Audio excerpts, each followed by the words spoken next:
In the 1940s, a man named Leon Slicker started working for Chris Craft. In 1955, he left Chris Craft and started making his own boats, Slick Craft, in his garage in Holland, Michigan.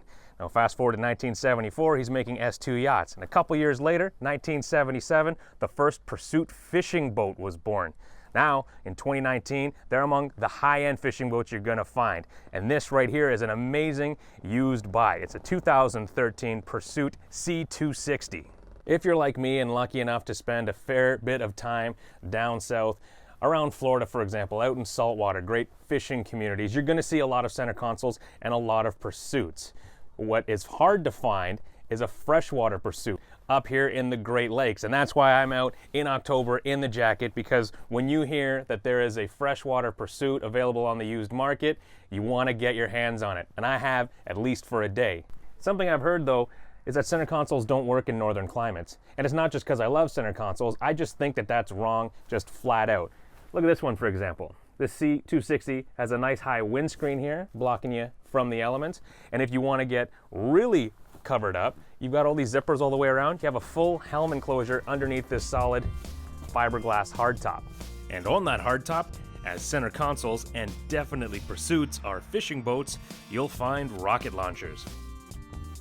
And nice to note, the coverage of it is significant for rain and sun, extending well behind the leaning post. It's outrigger ready and features built-in overhead storage. For the evening anglers, there's a spreader light and color-changing LED helm lights. The leaning post itself is wide enough for 2 people, and if you want to sit and relax versus lean, you've got individual bolsters that fold down. Underneath is battery access and switches, and attached behind is a 31-gallon or 117-liter live well. The Helm features digital Yamaha displays, giving you all you need for the twin F200s. And dead center is a Raymarine hybrid touch unit, allowing you to customize your display from fish finder to charts to gauges. At the stern is a fold-out bench if you've got family and friends on board.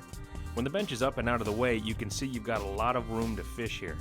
And in the floor is access to the bilge.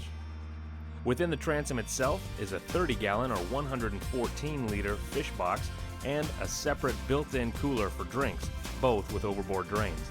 Additional fishing features of note include under-gunnel rod storage on both sides and the aftermarket downrigger bases that have been added.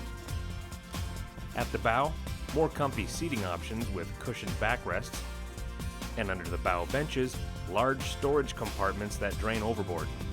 Deep in-floor storage is here as well, thanks to the deep V hull. And at the very bow, the through-hull windlass. The head compartment built into the center console is massive for a 26-footer.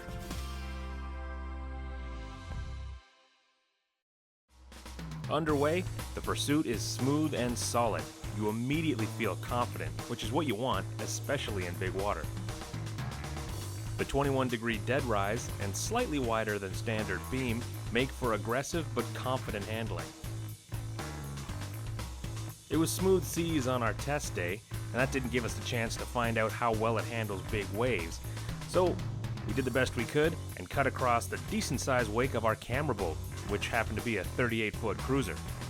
And no issues, rattles, or bangs could be found. One thing I would like to see is a turning knob on the wheel. So with one hand on the throttle, you can keep one hand on the wheel at all times. But you can add that yourself very cheaply and very easily.